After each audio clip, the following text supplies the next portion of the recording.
kalau berangkat itu belum perlu pakai pelampung ya Pak ya? Akhirnya kita nyampe juga di puncak Pulau Padar. Ini definisi seperti mengejar masa depan. Jadi guys, ini adalah komodo kedua yang kita ketemu hari ini. Selamat datang di pelarian, plesir seharian.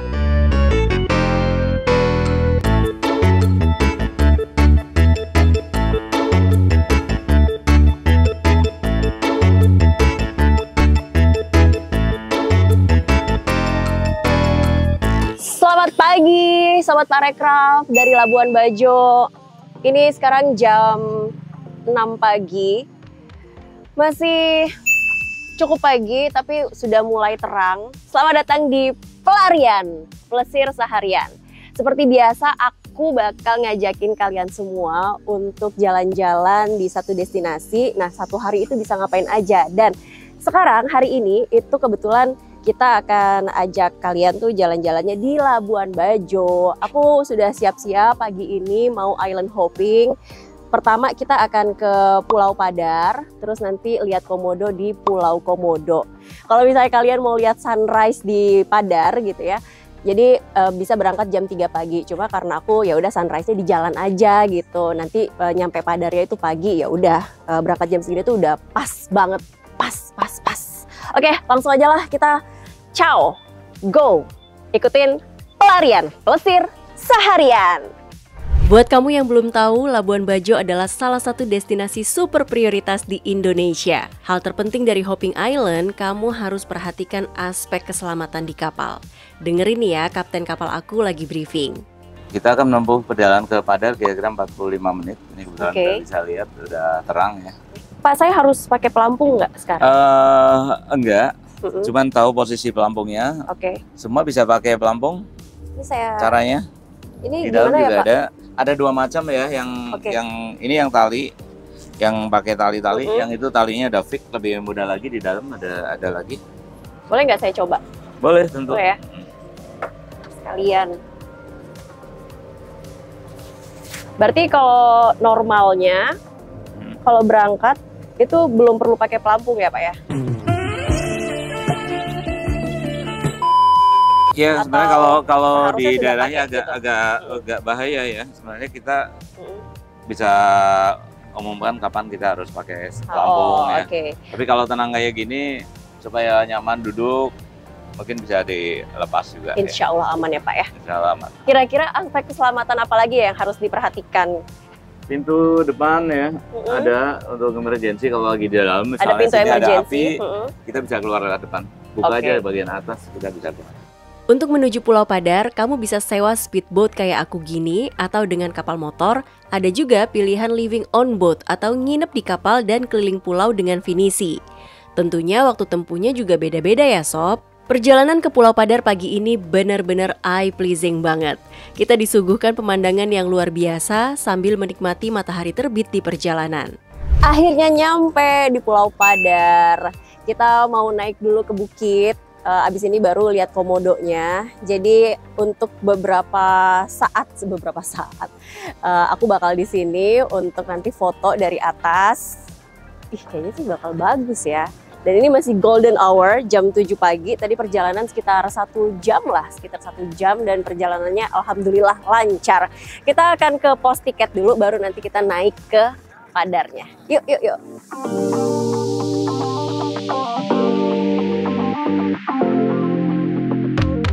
Nah, ini aku udah punya tiketnya. Itu untuk parkir kapal 100.000.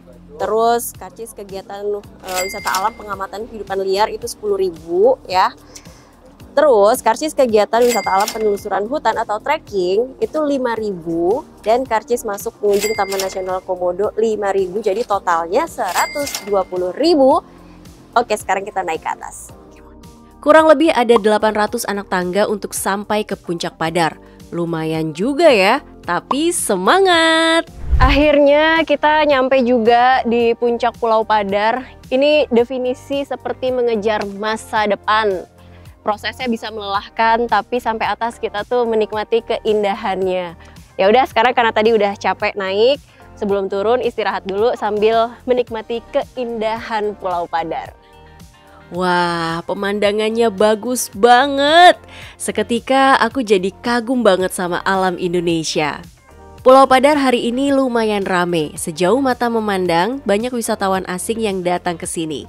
Seneng deh lihat pariwisata Indonesia sudah mulai kembali normal. Jangan lupa ambil foto yang banyak ya sob di Pulau Padar. Oke, sekarang jam 8:30, Sobat Parekraf. Makin banyak juga yang naik ke Pulau Padar ini. Mungkin kita gantian kali ya, giliran aku yang turun ke bawah karena kita mau menuju ke Pulau Komodo untuk ngelihat satwa purba khas Indonesia, khas Nusa Tenggara Timur. Kan kayaknya ada yang kurang rasanya kalau nggak ngelihat Komodo, udah nyampe sini loh. Oke, let's go down. Ikutin terus perjalanan aku di Pelarian Plesir Seharian. Perjalanan dari Pulau Padar ke Pulau Komodo ditempuh sekitar 30 menit dengan speedboat. Sobat Parekraf, kita sekarang sudah sampai di Pulau Komodo. Kita mau lihat Komodo di sini. Jadi kalau misalnya di Labuan Bajo itu ada dua tempat untuk lihat Komodo, ada Pulau Rinca dan Pulau Komodo. Nah, yang aku datengin ini adalah Pulau Komodo di Loh Liang gitu ya. Nanti akan ditemenin sama ranger karena kan aku nggak berani ya sendirian ngelihat komodo. Jadi harus ditemenin ranger juga memang di sini untuk melihat komodonya. Dan ini jam menuju ke jam 11 siang. Labuan Bajo lumayan panas, jadi kita pakai topi dulu ya guys. Jadi kalau misalnya kalian kesini, pastikan kalian membawa peralatan-peralatan yang bisa membuat kalian nyaman, pakai sepatu yang enak gitu ya. Karena kita nanti kan bakal apa sih istilahnya, trekking ya.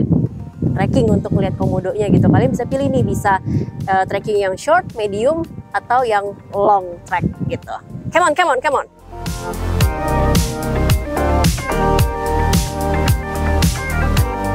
Tiket ini berlaku di dalam kawasan Taman Nasional Komodo 4 orang per hari. Oke. Jadi selama dalam kawasan, tiketnya jangan dibuang dulu. Oke. Ini keliling ke pulau manapun juga sama? Di dalam kawasan. Oh, dan oke. hanya untuk tempat-tempat yang menjadi set wisata saja. Baik. Ya udah, berarti sekarang aku belinya yang tiket pemandu. Ya, untuk pemandunya 120.000.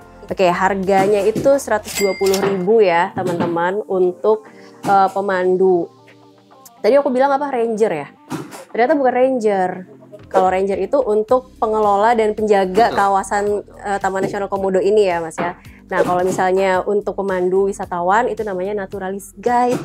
Langsung aja yuk kita mulai trekking di Pulau Komodo. Dan aku hari ini bakal dipandu sama Pak Ivin yang sudah 16 tahun kerja sebagai naturalis guide. Kira-kira apa ya yang boleh dan tidak boleh dilakukan sama wisatawan selama trekking ini? Oke, siap. Yang pertama, lakukan trekking tidak boleh pertama ketika ketemu binatang komodonya tidak boleh mendekat sama binatang komodo, jarak sekitar 5 meter di belakang komodo. Berapa meter? 5 atau 54 meter. 5 meter ya? Iya, di belakang komodo. Jadi ketika ketemu komodonya tidak boleh banyak kita kalau banyak bergerak. Oh, nggak boleh banyak bergerak. Jadi apa yang kita bawa tidak boleh kita barang-barang kita bawa tiba-tiba di depan komodo. Ya sepertinya memancing seperti itu. Nggak boleh kayak gerakan tiba-tiba gitu ya? Di depan komodo. Dan kedua, tidak boleh terlalu berisik itu seperti itu. Akhirnya ketemu nih. Udah ada komodonya ya. Ini coba kita lihat. Ini udah baru satu ya Pak ya kita ketemu. Baru ya? satu kita ketemu. Ya. Ini yang jantan masih muda nih. Ini jantan masih muda. Ya, Taunya jantan atau betina tuh dari mana ya? Jadi kita bisa beda itu dari kepalanya itu, dari segi badannya. Itu kalau jantan itu kepalanya agak besar melebar dan panjangnya lebih panjang juga. Kalau yang betina itu kepala yang kecil, agak badan kecil, ekornya pendek, ada warna kulitnya agak bintik-bintik kuning. Ini betul jantan ini nih. Karena lumayan rame wisatawan di satu titik komodo, Pak Ivin akhirnya ngajak aku ke atas bukit untuk lihat komodo yang lain. Kok Pak Ivin bisa tahu ya ada komodo di atas bukit? Jadi guys, ini adalah komodo kedua yang kita ketemu hari ini. Jadi kan yang pertama itu dia lebih di dalam apa namanya ya, pohon-pohon gitu. Nah ini lebih jelas kita ngelihatnya, tapi menurut Pak Ivin ini lebih tua ya Pak ya? Lebih tua, benar. Lebih tua ya dibanding yang pertama tadi. Ini sebenarnya jam istirahat dia jam ya Pak istirahatnya ya? dia, benar. Tapi tetap aja kita nggak boleh berisik walaupun dia lagi istirahat gitu. Kita tetap nggak boleh mengeluarkan gerakan yang refleks gitu ya Pak ya? Karena sewaktu-waktu dia bisa langsung rekam juga sih. ya, menyerang Menyerang ya. gitu. Pas keluar dari hutan, tiba-tiba ada satu komodo yang ukurannya lumayan besar keluar ke arah pantai. Wah, yang satu ini nggak perlu dicari, dia malah menampakkan diri. Sekarang aku balik ke Labuan Bajo untuk lihat Festival Golokoe. Festival Golokoe adalah festival budaya dan keagamaan di Labuan Bajo. Sobat Parekraf, jadi ini adalah prosesi akbar Maria Assumpta Nusantara sebagai rangkaian dari Festival Golokoe yang aku tadi bilang aku akan ajak kalian nih untuk lihat prosesi dari festival ini tuh seperti apa. Festival keagamaan ini memang sudah jadi budaya untuk di daerah Labuan Bajo. Nah ini aku coba ikutin ya arak-arakannya seperti apa. Festival ini baru 2 kali diadakan, yang pertama tahun 2022 dan yang kedua tahun 2023 ini. Salah satu prosesi akbarnya adalah arak-arakan patung Maria Assumpta. Sobat Parekraf, jadi ini patung Maria baru aja tiba di area waterfront Labuan Bajo dan kedatangan patung Maria ini jadi prosesi puncak dari Festival Golokoe yang dilaksanakan atau gelar di Labuan Bajo. Festival ini adalah inisiasi dari Keuskupan Ruteng yang bekerja sama dengan pemerintah Kabupaten Manggarai Barat dan Badan Otorita Labuan Bajo Flores. Kalau kamu mau lihat Festival Golokoe juga, kamu bisa datang ke Labuan Bajo sekitar bulan Agustus ya sob. Udah sore nih.